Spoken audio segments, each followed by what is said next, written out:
Debate. Debate. Discusión. Discusión. Análisis y perspectivas desde voces diversas y críticas. Esto es Voces y Política, una producción de Kioscos Socioambientales, Escuela de Ciencias Políticas, Escuela de Estudios Generales y Semanario Universidad.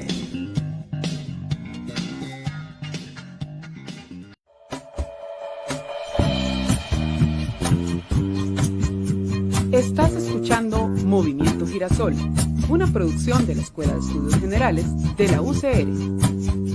Aquí estamos con vos, como cada primer miércoles de mes, en un espacio del estudiantado de la sección de Sociología de la Escuela de Estudios Generales. Quédate acá y sentí el Movimiento Girasol.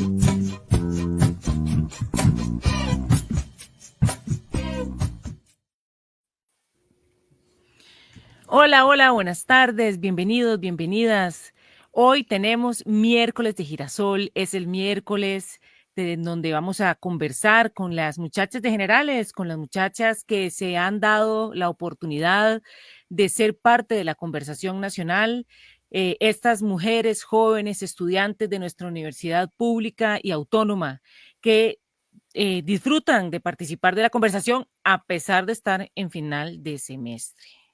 Lo cual eso significan muchas cosas, muchas horas de no dormir. Así que, chicas, les agradezco mucho el espacio, la disposición de participar del programa de hoy. Saludémonos. Bueno, primero presentarme. Mi nombre es Nicole Girón Beirute, soy la profesora de Generales de la sección de Sociología y hoy nos acompañan Liz, nuestra ingeniera química. Bienvenida. Hola, un placer, aquí sufriendo el final de semestre. Todo va a salir bien, vas a ver. Espero. Melanie, nuestra física. Aquí igual que Liz, sufriendo las consecuencias del final de semestre, pero aquí en la conversación. Qué dicha. Y Larisa, nuestra economista agrícola. Hola, de ahí, ¿qué más puedo decir el final de semestre? Pero aquí bueno, vamos dando todo. A pesar de ser final de semestre, estamos aquí disfrutando de la gran oportunidad de poder usar la palabra, de poder disfrutar de este medio como es Radio Universidad, con este programa Voces y Política, que es un esfuerzo que se hace interdisciplinario, como es nuestra universidad, ¿verdad? Entre la Escuela de Estudios Generales, entre la Escuela de Ciencias Políticas, el programa institucional Kioscos Socioambientales, el semanario Universidad. Entonces, bueno, esta es la oportunidad para plantearnos hoy un tema súper interesante. Queremos, antes de empezar, agradecerle a Víctor Buey y Pablo Marín, como siempre, que nos acompañan en el control técnico.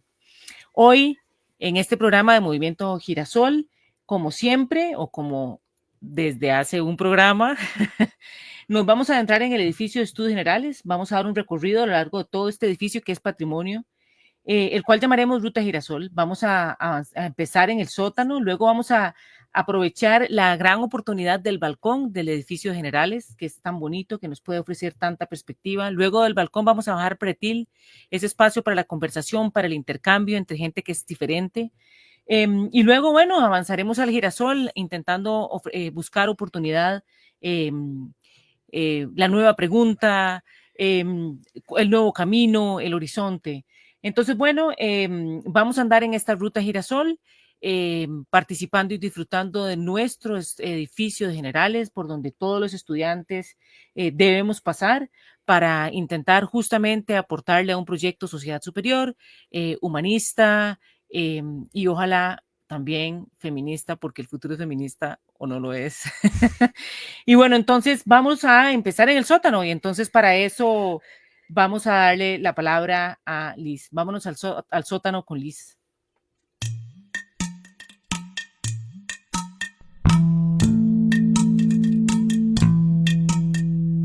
¡Ey! Bajemos al sótano.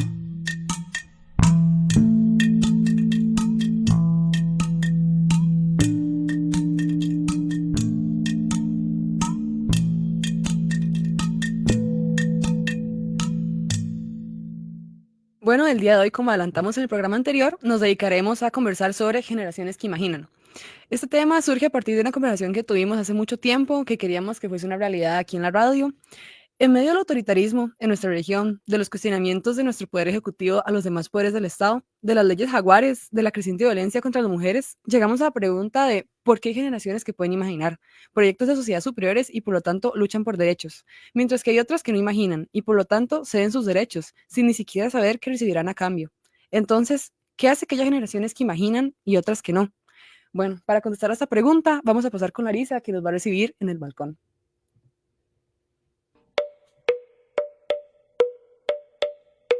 Hoy en el balcón.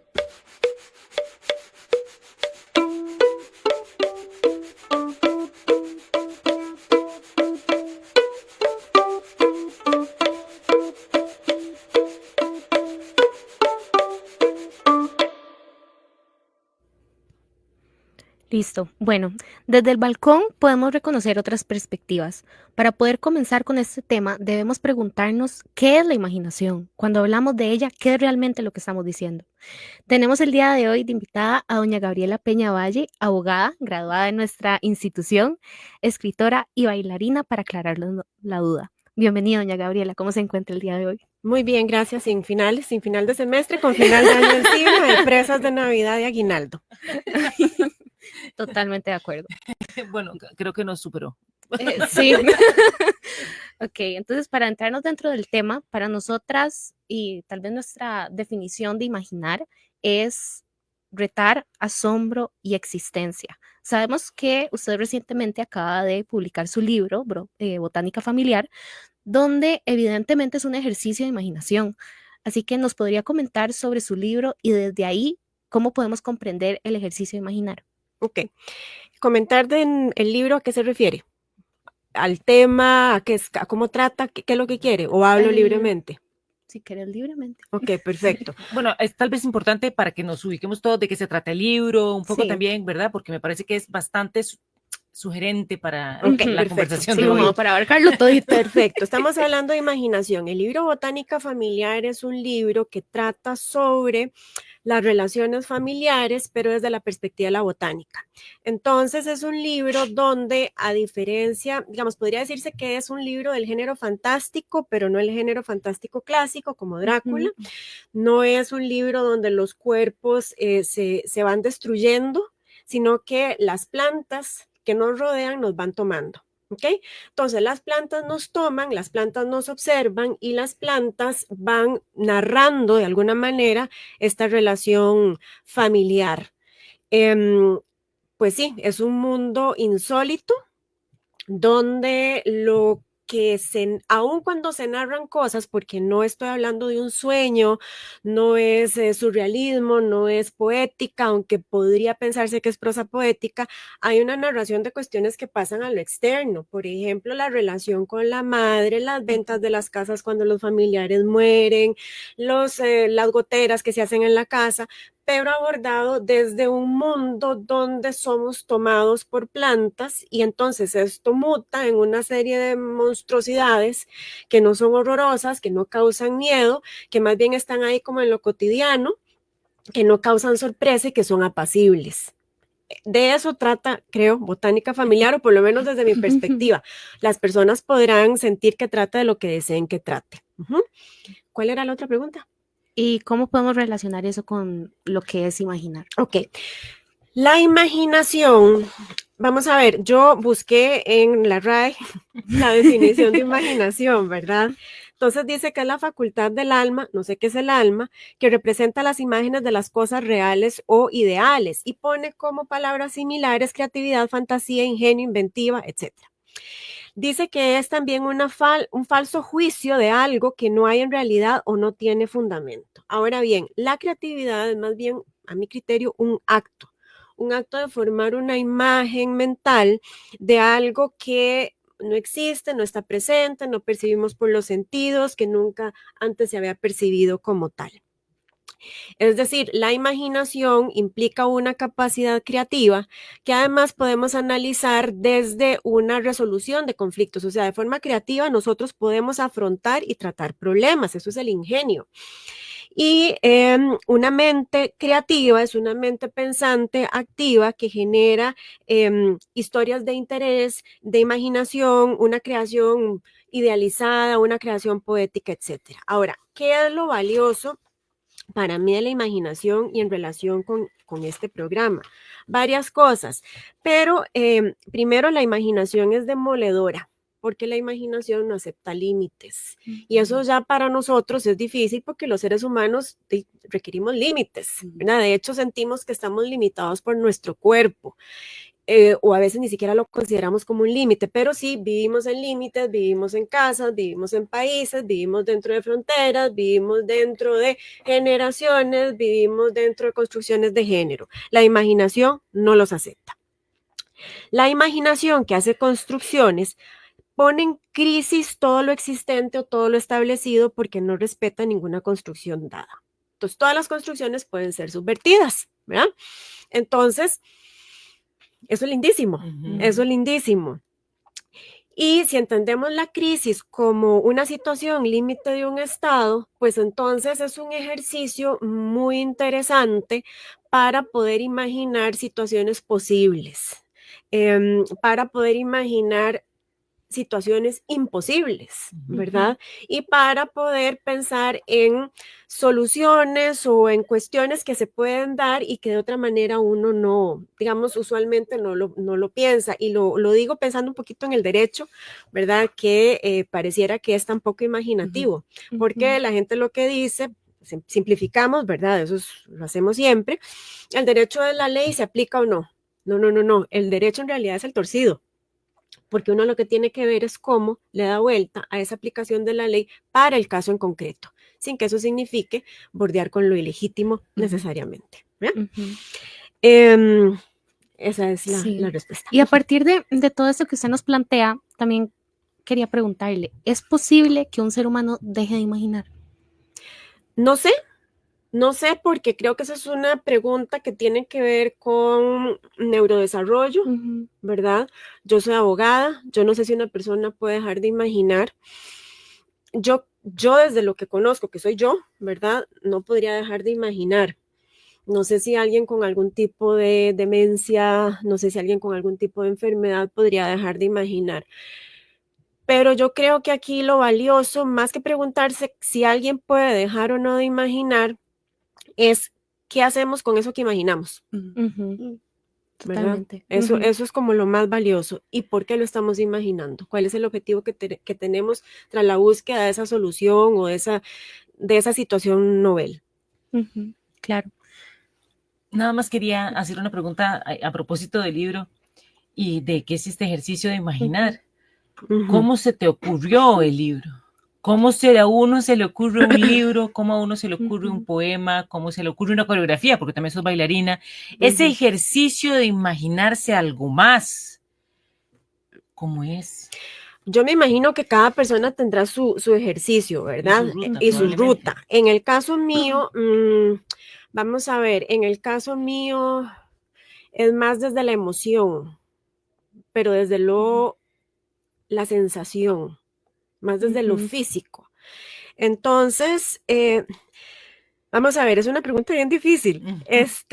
El libro que estamos hablando, Botánica Familiar, nace en pandemia, cuando se pone de moda, y he de decir que no fue mi caso porque yo siempre he jardineado, el tema del jardín.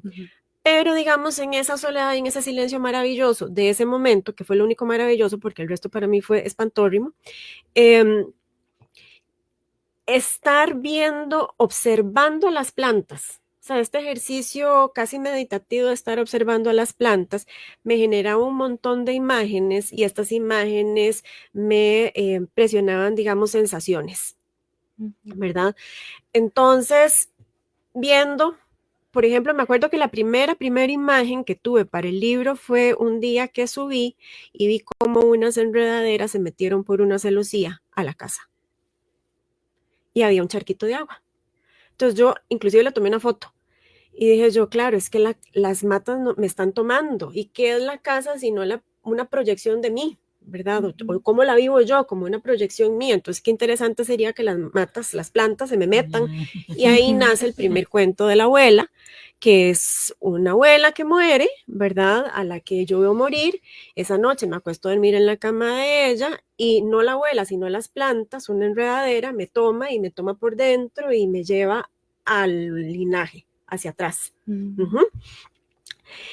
¿Cómo es el ejercicio de imaginar? Es plantearse una situación y buscar una solución o buscar una respuesta diferente, pero anclada en las emociones, en las sensaciones, diría yo más bien. Y es un poco romper con el pensamiento hiperracional, ¿verdad? Porque, por ejemplo, digamos, cuando un ejercicio, por ejemplo, yo le digo, Liz, ¿qué siente usted cuando siente miedo? No sé, una sensación. Bueno, es que siente uno cuando siente miedo, de no sé, pavor, algo así como en el pecho. Me estás dando sinónimos, pero Sí. no me estás diciendo qué sentís.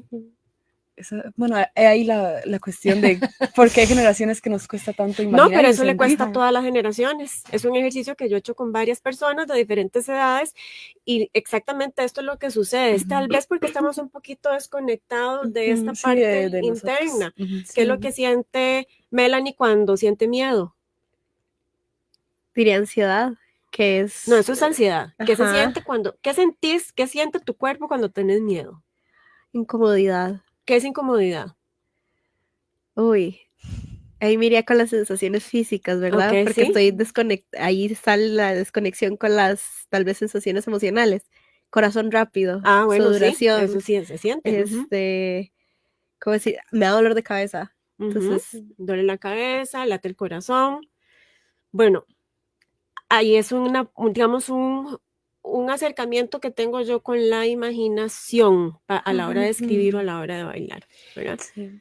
Comentando con Larisa, que fue pieza clave en este programa, que nos ayudó mucho a poder bajarlo a tierra, yo le decía, es que una cosa es que yo compare y otra cosa es que yo imagine. Un chiquito ve una hoja en el patio, una chiquita en el patio, y puede imaginarse literalmente un avión, o no sé, y se va en el mundo. Uno puede decir, esa hoja me parece un avión. No es lo mismo. No. Yo le puedo encontrar forma de avión a la hoja, y otra cosa es que yo honestamente sienta que me voy volando con esa hoja, que es lo que los chiquitos rápidamente pueden hacer. Los chiquitos simplemente cambian de dimensión, por decirlo de un modo, y disfrutan y sienten, y nada más como una anécdota, mi mamá jugaba con mi hija mayor, de que estaba en un barco, cuando se subían a la cama de mi mamá y jugaban de que estaban en un barco lleno de cocodrilos alrededor. Se iba tanto en la fantasía, que terminaba llorando diciendo, no más, ya no puedo, porque ya el cocodrilo, ¿verdad? Ya, o sea, ya lo estoy sintiendo, ya me está mordiendo, o sea, ya. Entonces, esta capacidad, claro, después la perdemos. Sí. De hecho, hay un ejercicio, perdón, creo que es de Carver, no sé, que yo hice una vez justamente con Luis Chávez, donde él es agrónomo. Economista agrónomo, es escritor. Él iba diciendo, hay un incendio, estás en el último piso del hotel, tenés que escribir una carta a tu marido, mi esposo, diciéndole de que te vas a morir, y es bien, bien bonito, porque es lindo esta posibilidad que tiene uno de ponerse nervioso. O sea, a mí me estaban sudando las manos. Ya al final, cuando ya me iban a consumir las llamas o me iba a morir ahogada, ya me estaban sudando las manos. Y sí lo perdemos. Y yo he pensado, yo no soy experta en el tema, mi formación profesional es como abogada, el resto son oficios, pero se nos ha enseñado a tenerle miedo al error, ¿verdad? Y eso es eso mata la imaginación. O sea, nosotros no tenemos que tener miedo al error. Y de hecho, cuando estoy con mis amigas, porque son mis amigas, montando alguna coreo entre todas o una persona, lo que yo les digo siempre es el derecho al error. Todos tenemos derecho al error, es un derecho humano. Tenemos derecho a equivocarnos, porque la equivocación inclusive puede mutar y convertirse en una no equivocación y convertirse en un hallazgo. Este Qué miedo, bonito. este miedo al error creo que proviene mucho de la educación, del tipo de educación que al menos en mi experiencia, que es lo único que yo tengo, ¿verdad? Porque no soy educadora tampoco, recibimos. Y un excesivo cuidado de no someter a los niños y a las niñas a situaciones conflictivas, a situaciones de riesgo. Y esto hace que exista una incapacidad de los chicos y las chicas de resolver. Y si no tenés capacidad para resolver, ¿cuál va a ser tu camino para resolver? El que me da el profe, la miss, el teacher, ¿verdad? El que me dice mi mamá, mi papá, o el que yo busqué. Y adicionalmente, no someter a las personas menores de edad a situaciones conflictivas, problemas, no situaciones de riesgo, incide negativamente en la capacidad de desarrollar el pensamiento abstracto. Y si no desarrollamos el pensamiento abstracto, ¿de cómo vamos a imaginar? Sí, totalmente. Y todo eso me encanta porque a partir de esto estamos hablando de una relación que hay entre la imaginación y las emociones, que a pesar de que es algo que vemos muy por encima, siempre se puede desarrollar aún más y es así como lo hemos trabajado. Entonces, a partir de esto podemos cuestionarnos, ¿la imaginación implica un diálogo con alguien o con algo? ¿Viene con un propósito y espera una respuesta? Para esto nos vamos con Melanie Alpretil. Jale al pretil.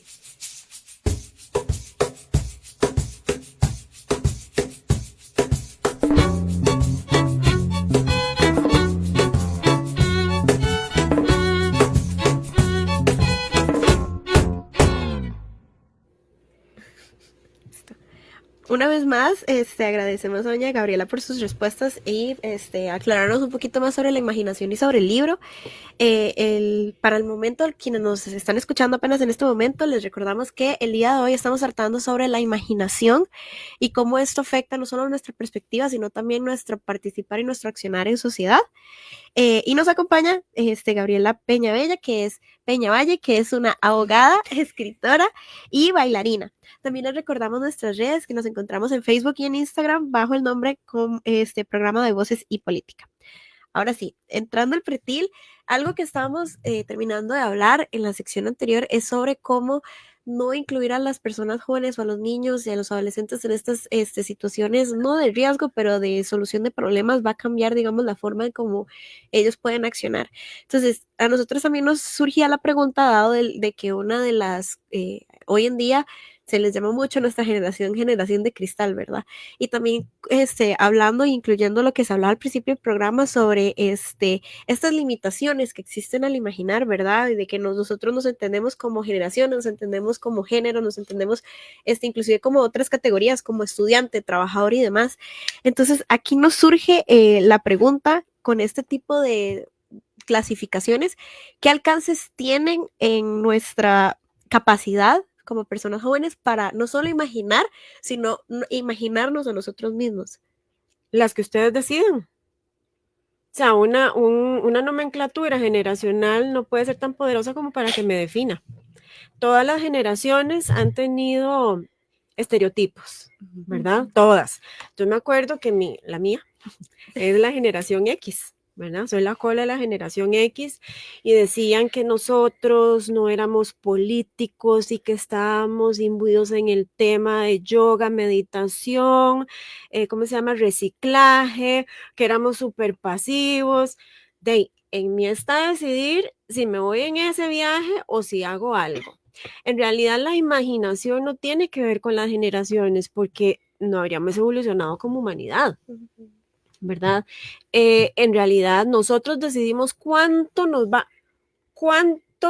nuestra imaginación nos va a permitir que la nomenclatura generacional nos permee y nos defina. Pero no es la generación como tal. Más bien, en esta generación, ¿qué es lo novel que podemos obtener? ¿Qué es lo que ustedes tienen que decirnos? Y estamos esperando, ¿verdad? Y está muy bien, y no tiene que ser ya, ¿verdad? La vida no es una línea recta creciendo con un montón de checks, y eso las mujeres tenemos que tener mucho cuidado, ¿verdad? La vida no es poner, lo hice. Eso no es, porque a veces los conocimientos no son por longitud, sino por profundidad. Y en un año se pueden vivir 100 años y en 100 años pudimos vivir nada. Entonces tenemos que tener cuidado con eso. Ahora, tenemos que, creo yo, porque yo me siento, además es bien interesante lo de las generaciones, porque al hablar de una generación es como si el mundo nos dejara de pertenecer. Entonces, como yo no soy generación de cristal, ya yo pasé con posé y no pertenezco a este mundo. Mentira, o sea, es tan mío, es más mío que suyo. Mentira. Hay campo para todas. Yo llegué primero. No, pero quiero decir, y ese es un error. Justamente ese es un error, porque si nosotros no aprendemos a reunir los diferentes acercamientos, estereotipos de vida generacionales, no vamos a crecer exponencialmente. Entonces, por ejemplo, en Twitter, que yo detesto, o bueno, ahora X, el insulto era decirle a una persona boomer. Imagínate. O sea, qué insulto. Pelo negro, calvo. O sea, me explico, ¿qué importa? ¿Qué importa que sea boomer? ¿Qué me tenés que decir vos que no sepa yo? Que me tienen que decir las generaciones de cristal o la generación de cristal que no sepa yo.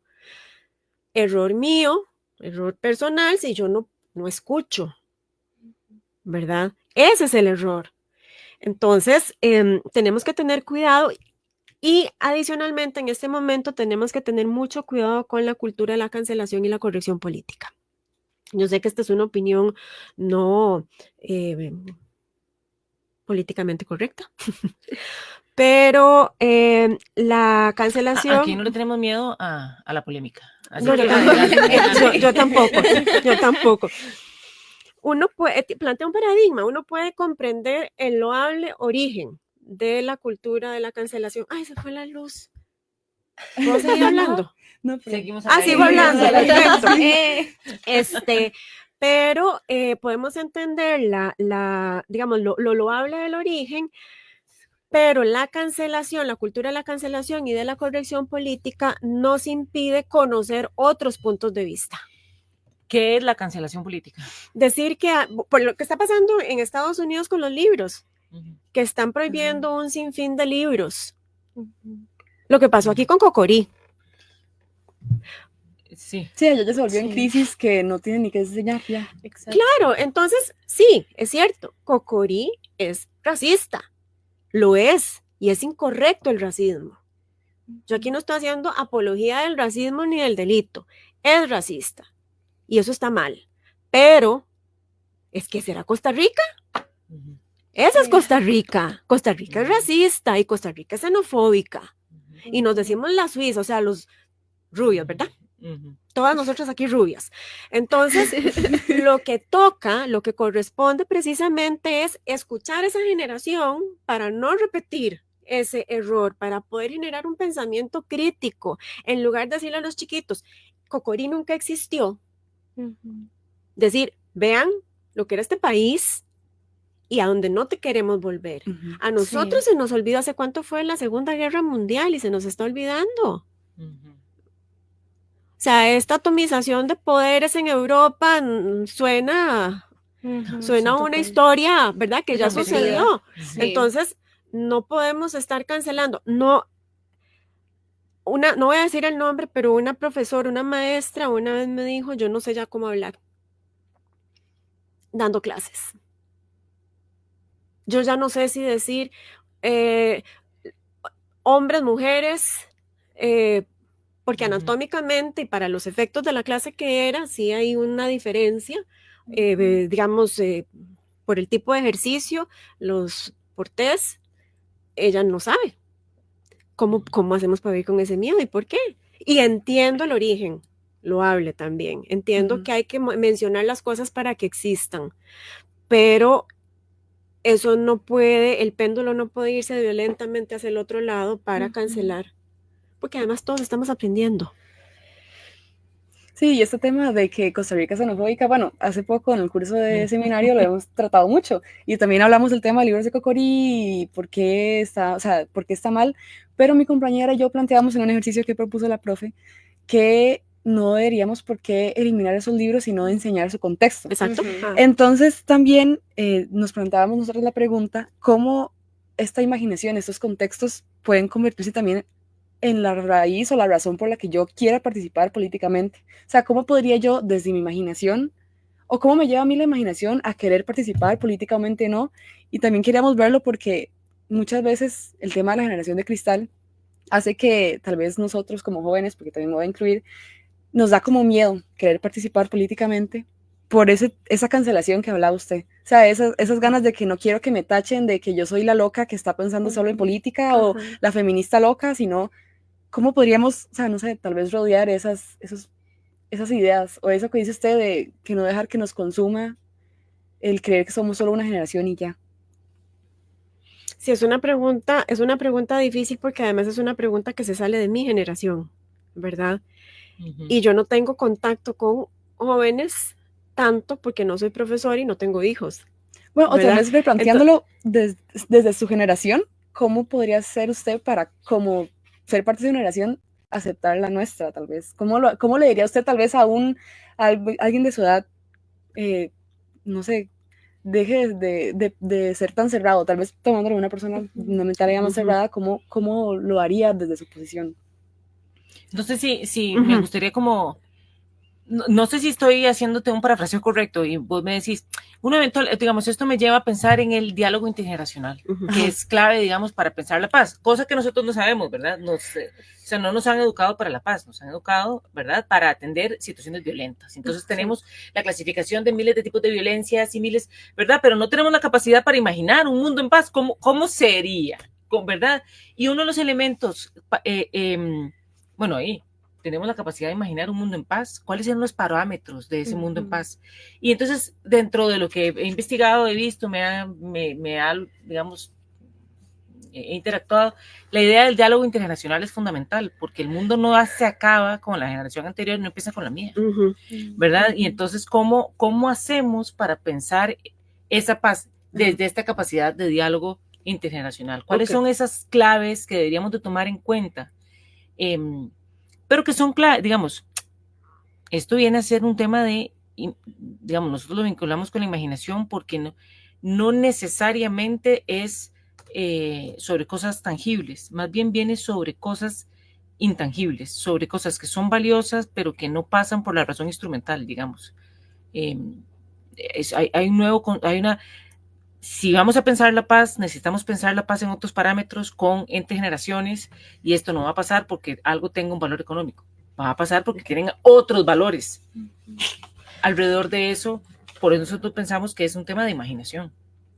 Bueno, no sé, pero vamos a ensayar algo, vamos a ver, estamos hablando de la imaginación, ¿verdad? Vos planteabas, antes de ir al pretil, sí, al pretil, que la imaginación implica un diálogo con alguien o con algo, ¿verdad? Y aquí estamos hablando de diálogo intergeneracional. Entonces, ahí tratemos de ensayar un primer enlace.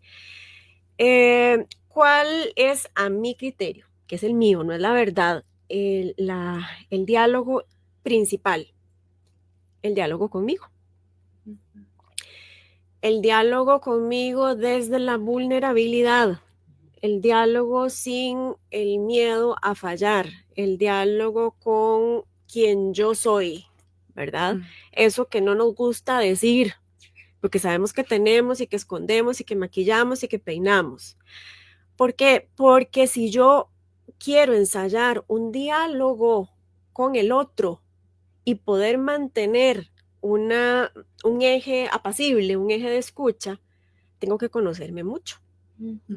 Entonces, podríamos decir que si para imaginar yo tengo que dialogar conmigo, este diálogo conmigo me va a generar a mí un cierto equilibrio que me va a permitir un ejercicio donde yo voy a poder dialogar con el otro sin choque. Que eso es lo que no está pasando aquí y no está pasando a nivel político, ¿verdad? A mí me gusta mucho la pintura surrealista femenina de Leonora Carrington y de Remedios Varo. Pero no me acuerdo cuál fue la que dijo esto y me parece muy apropiado, que algo así, ¿verdad? ¿Cómo puede alguien ser una persona de calidad si lava sus fantasmas a punta de sentido común? Wow. ¿Verdad? Entonces, también tenemos que ver que no somos perfectas y está muy bien. Tenemos que entender que somos contradicciones y eso es una maravilla. A mí me encanta verle las contradicciones a las personas, no por nada, sino porque eso nos hacen profundamente humanas y humanos. Y por eso, cuidado con la cultura de la cancelación, porque somos contradicciones, Sí. ¿verdad? Entonces, eso por un lado. Lo segundo es que si yo logro este conocimiento de este aplomo, voy a poder ejercitar no tenerle miedo al otro. El otro, lo que sea el otro. Si soy de derecha, el otro de izquierda. Si soy de izquierda, el otro de derecha. Es bonito porque estas autoras que se reúnen en México, ellas se encuentran en México, en el México, un México próspero en imaginación y en locura, porque de ahí era el surrealismo donde las cosas no necesariamente tienen sentido, ¿verdad? Entonces, esa oportunidad de encontrarse con un otro que tal vez no reconozco, ni sé quién es, ni entiendo porque le reconozco en esa contradicción, me parece que es un asunto que me parece que es bonito, como para ponerlo ahí entre los apuntes, ¿verdad? Y cómo, digamos, lo podemos ver claramente desde el arte. ¿Verdad? Y esto ellas no son latinoamericanas necesariamente, pero se encuentran en México. Entonces, qué oportunidad también desde América Latina podemos pensar, imaginar cosas maravillosas. Maravillosas en el sentido que son potentes, no necesariamente porque sean hermosas. A mí personalmente me gusta tener amistades de muchas edades, ¿verdad? Me gusta gente muy vieja, medio vieja, más joven, porque tengo la oportunidad de entender diferentes puntos de vista que a una ni por aquí le pasan, ¿verdad? Ni se le ocurren. Y eso es muy valioso. Ahora. Perdón, entonces imaginar implica conversar. ¿Con una? Paso uno conmigo. Y con el... Puede ser que con el resto. A mí cuando estoy... Es que además imaginar no es la panacea, ¿verdad?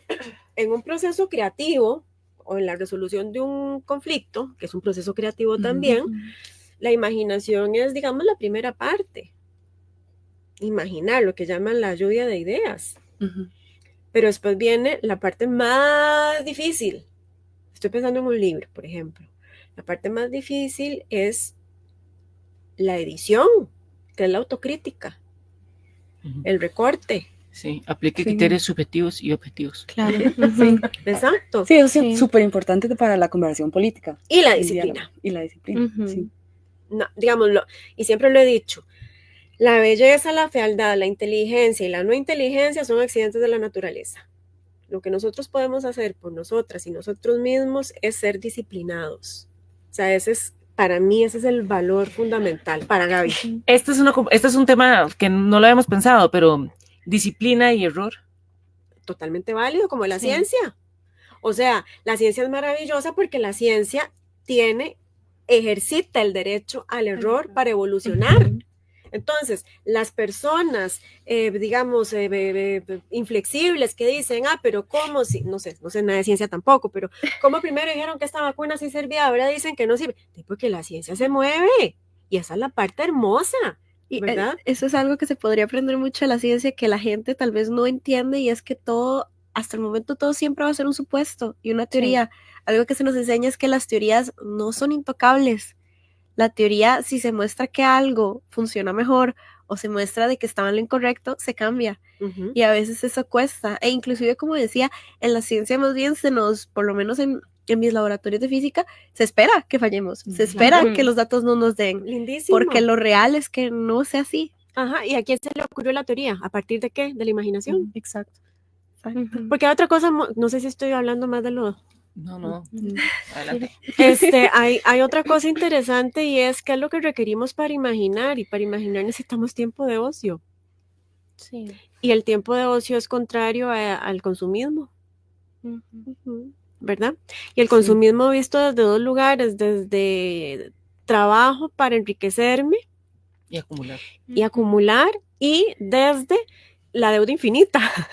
Adquiero y adquiero y adquiero y adquiero, ¿verdad? Entonces, si estoy siempre pendiente de pagar una deuda infinita, ¿en qué momento voy a descansar? Voy a respirar y voy a tener un instante de ocio para imaginarme otras posibilidades a nivel político, a nivel de comunidad, que para mí, digamos, adelantándome también algo que tenemos que imaginar como sociedad es que los problemas no los va a resolver ni el presidente, ni el pater, ni el pastor, ni el sacerdote, ni el patrono. Como sociedad estamos acostumbradas y acostumbrados a entregarle y el juez, ¿verdad? A entregarle a terceras personas en una posición, digamos, más, por decirlo de alguna manera, con una jerarquía mayor para que nos resuelvan los problemas. En lugar de ensayar e imaginar nosotros formas de resolver nuestros problemas. Y la forma que yo creo, y a eso entonces se le adiciona que al estar todo centralizado en una cúpula, no funciona. Hablemos de la justicia, la mora judicial. Yo me peleo con el vecino, no puedo hablar, no tengo un tercero que medie porque ni sé cómo se llama el vecino, ni sé cómo se llama el vecino del frente. Voy al juzgado contravencional, pongo la queja, los juzgados no dan abasto. Las cuestiones se resuelven muchos meses después. La justicia no llega, la comunidad se rompe. Sí. Sí, siento que bueno, tal vez por esa idea es donde nos estamos imaginando la conversación nosotras, de cómo tal vez a la generación de nosotros se nos ha dicho tanto que es que ya todo lo tienen tan fácil y es que ya se los dan todo listo, que uno solito se crea esa falta de imaginación. O sea, tal vez no falta de imaginación, pero esa falta de acción que nace de esa imaginación de imaginar que nosotros podemos actuar. O inclusive esa misma, no confianza, pero como esto que se dice de esperar que los demás resuelvan. También se nos ha dicho mucho de que no nos van a resolver, de que qué vamos a esperar del gobierno, del patrono, del juez, si no nunca han resuelto, entonces no les van a resolver a ustedes tampoco. Entonces eso desmotiva y al desmotivarnos dejamos de imaginar. Sí, también metiendo aquí un poco la cuchara, nosotros antes del programa hablábamos de las abstencionismo, que esto es como, siento yo, parte de las generaciones que vienen diciendo de que como ya no hay nada que hacer, entonces ¿para qué voy a ir a votar a las elecciones? O sea, ya sabemos que hay corrupción y que no va a cambiar nada.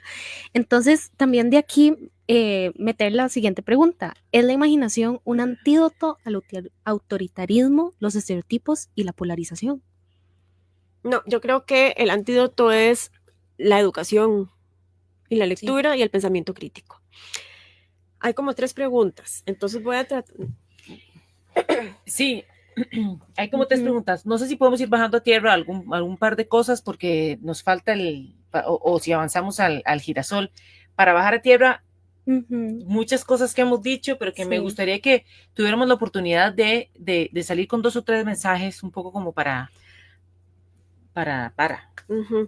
Yo creo que hay que imaginar la comunidad. Yo creo que las soluciones que nosotros podemos ejecutar, nosotras personas, o sea, con estas manos y con estos pies, es en la comunidad.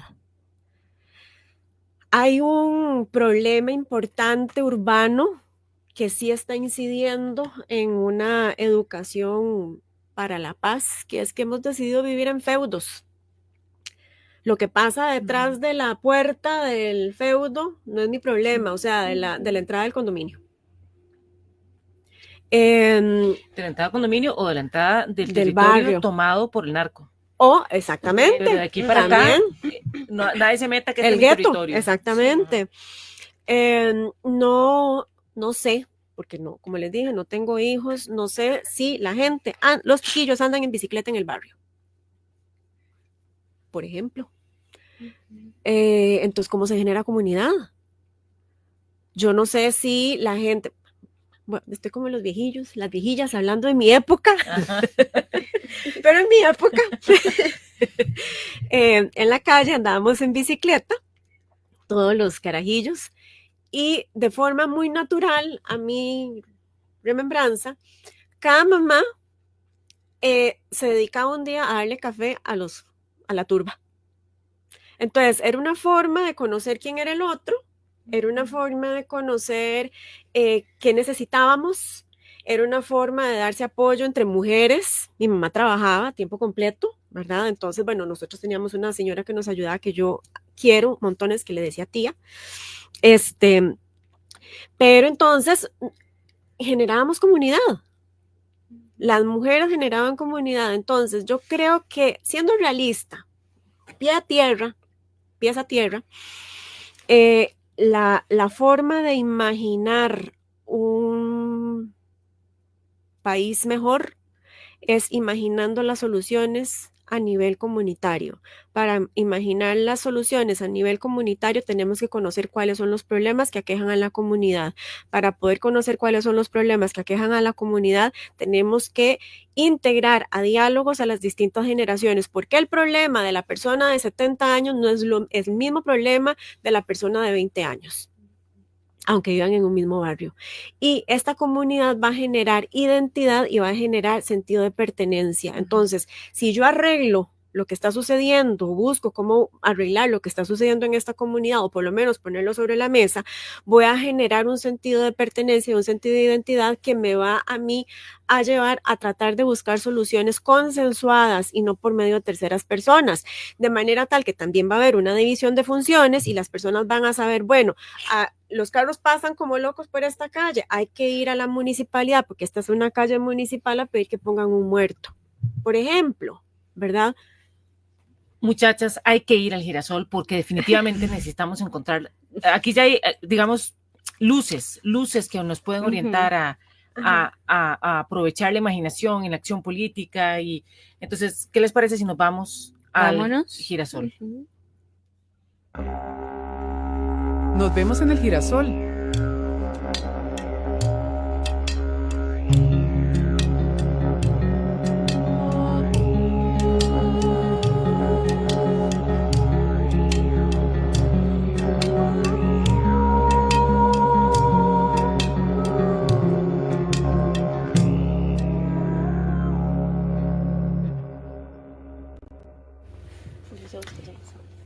Estamos conversando con Ana Gabriela Peña Valle, ella es abogada, escritora y bailarina, acerca de generaciones que imaginan. Y entonces nos dice, imaginar empieza también como una especie de diálogo interno, donde ese diálogo es importante cuidarlo, ¿verdad? Porque desde ahí te pueden surgir las ideas desde donde partís vos en esa imaginación. Y luego, ¿qué hacemos con eso que hemos imaginado, verdad? Que era lo otro que también Gaby nos señalaba como importante. Es importante que usted imagine a partir de su propio diálogo. Y cuando ya imaginó, ¿qué pasa después, verdad? Y entonces nosotros queremos llevar esto, digamos, a la conversación más política, ¿verdad? Porque nuestra universidad es la oportunidad de transformación. Y nosotros creemos que es importante participar en la construcción de otro tipo de sociedad distinta. Y Gaby nos señalaba decir, bueno, una de las cosas que saben que hay que imaginar es la comunidad. Nos tenemos que volver a imaginar, que era un poco la pregunta que también planteaba Liz, ¿cómo nos volvemos a imaginar? Bueno, hay que volvernos a imaginar. Y tal vez entonces desde la teoría, por supuesto, porque la teoría es la gran oportunidad, los cuidados, por ejemplo. ¿Cómo podemos poner en el centro de la política pública los cuidados? Que tomemos decisiones desde cómo nos estamos cuidando, por ejemplo. Entonces, es una comunidad que se imagina a sí misma desde el cuidado, desde el amor, desde cómo podemos hacer para cuidar a los chiquitos, para no atropellarlos, pero que tengan la posibilidad de estar en la calle jugando, ¿verdad? Y encontrándose, para que las vecinas puedan encontrarse, para que los vecinos puedan encontrarse, para que las generaciones puedan encontrarse y dialogar.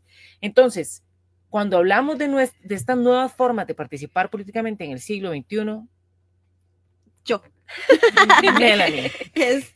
Sí, nosotras, eso es un tema que ha surgido en varios programas, ¿verdad? Y ahorita con el de la imaginación nos surgía la pregunta porque tal vez debido a estas limitaciones que nos establecen no solo nuestro entorno, pero que nosotros mismos también nos establecemos, como por ejemplo el diálogo con uno mismo, a veces uno es el que se detiene de tener ese diálogo, nos surgía la pregunta, ¿qué otras formas hay de imaginar? ¿O qué otras formas tenemos nosotros por medio de la imaginación para participar? Porque también a veces cuando uno dice participar de la vida, la gente piensa de que participar políticamente o participar socialmente, que en marchas, que yendo aquí, yendo allá, que era también lo que se conversaba ahorita, ¿verdad? Tiene que haber otra forma de participación común, de comunidad, porque la vida social empieza en comunidad. Entonces, yo siento que una de las formas fue esta que hacían las mamás, pero como dice la profe, ya eso no se da, como dijo usted, en mis tiempos. Yo también salía mucho con mis amigos a jugar en la calle y muchas de las mamás eran las que nos recibían, las que nos daban agua y demás. Entonces, es una forma, siento yo, para los niños tal vez, de imaginarse, porque se imaginan en comunidad, o sea, yo me imagino en mi barrio, me imagino con mis amigos, me imagino con las mamás de mis amigos, pero ¿qué otras formas hay de imaginarse y qué otras formas hay de participar en esta imaginación de nosotros en la vida cotidiana y en la vida de comunidad Colectiva. colectiva? Lo que pasa es que las formas de imaginarse tienen relación con lo que yo quiero. ¿Y qué es lo que yo quiero? ¿Qué es lo que estoy pretendiendo? ¿Verdad? O sea, yo creo que hay una pregunta antes de la pregunta de la imaginación. ¿Qué querés vos? ¿Qué es el diálogo que tiene uno con uno mismo, me imagino? No, digamos, yo te preguntaría, vos estás muy interesada en este programa porque vos ¿qué querés? Ay, conocer más, ¿De qué? entender otros puntos de vista, porque yo puedo tener Pero a nivel de comunidad, ¿qué es lo que te estás imaginando? A nivel político, ¿qué es lo que vos quisieras? que se hable sobre la imaginación, que se hable sobre esta capacidad que pueden tener las generaciones todas, número uno, sin necesidad de que sea algo mal visto, porque a veces la imaginación es mal vista, porque es como decíamos, es demuele todo, entonces me da espacio a mí para construir. Entonces a mí me gustaría que la gente entienda que puede seguir imaginando, que la gente sigue imaginando y que la imaginación nos ayuda a movernos. Ok, pero a nivel político, vamos a ver, estamos hablando de la imaginación y la política. Entonces, ¿qué otras formas podemos imaginar? ¿Cómo fue la pregunta? ¿De qué otras formas podemos nosotros participar imaginando de la vida tanto política como colectiva? Es muy personal. Es muy personal porque, por ejemplo, imaginando, si alguien se dedica al arte, se va a dedicar a imaginar arte, ¿verdad? Vos estudias física, te vas a imaginar teorías. A nivel político, ¿cuál nivel político? ¿Cuál de todos los niveles políticos? Pero, digamos, yo siempre me imagino cómo hubo una sociedad como la de Costa Rica, que entiendo que es racista y etcétera, pero que tuvo la capacidad, por otro lado, de imaginarse en medio de una región tomada por el autoritarismo de los 40, de los 50, y tuvo la capacidad de imaginar que era posible tener un código de trabajo, tener en la caja, invertir en el ICE, ¿verdad? Y no sé, pensar en que era importante la democracia, que era importante distribuir la riqueza, que era importante, cuando otras sociedades no lo estaban haciendo, estábamos imaginando algo que no era posible. ¿Por qué hubo una gente que sí lo logró y luchó por esos derechos?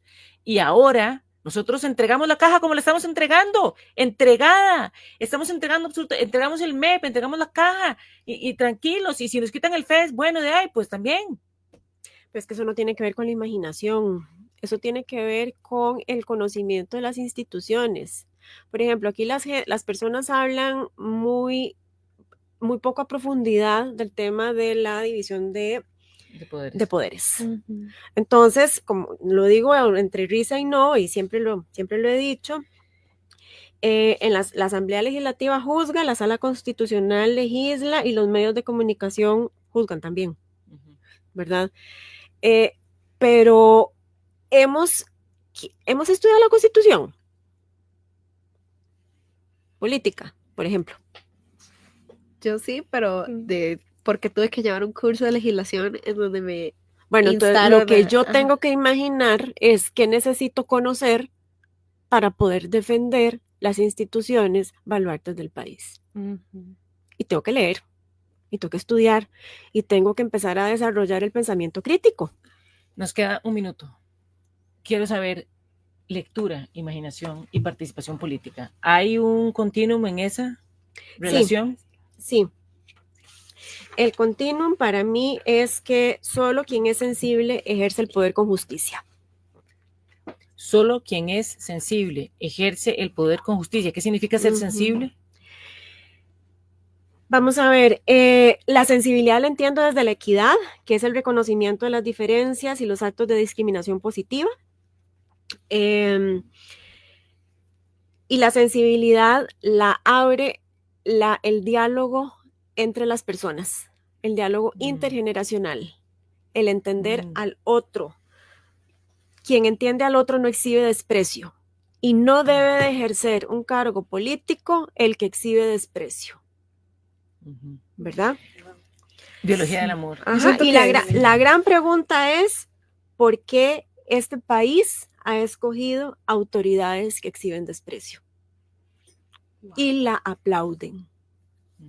Entonces sí siento que gracias a usted hemos logrado caer en la idea de que no es imaginar, sino que es ¿qué hago yo después de haber imaginado? Sí, ¿Cuál es la acción que yo tomo?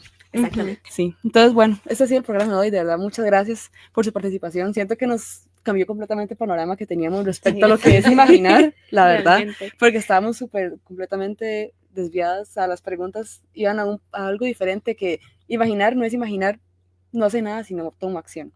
Pero bueno, este ha sido el programa de hoy de parte de la Escuela de Ciencias Políticas, programa Kioscos Socioambientales y la sección de Sociología de Escuela de Estudios Generales y el Semanario Universidad. Les agradecemos por acompañarnos el día de hoy en este programa. Pueden seguir nuestras transmisiones desde las redes sociales de Radio Universidad. Estamos en Facebook y Instagram como programa Voces y Políticas. Y de nuevo, muchas gracias, Gabriela, por acompañarnos el día de hoy. Muy honrada yo. Muchas gracias a ustedes 4. Gracias, nos vemos. Gracias. Debate, Debate, discusión, discusión, análisis y perspectivas desde voces diversas y críticas. voces y política. Una producción de Kioscos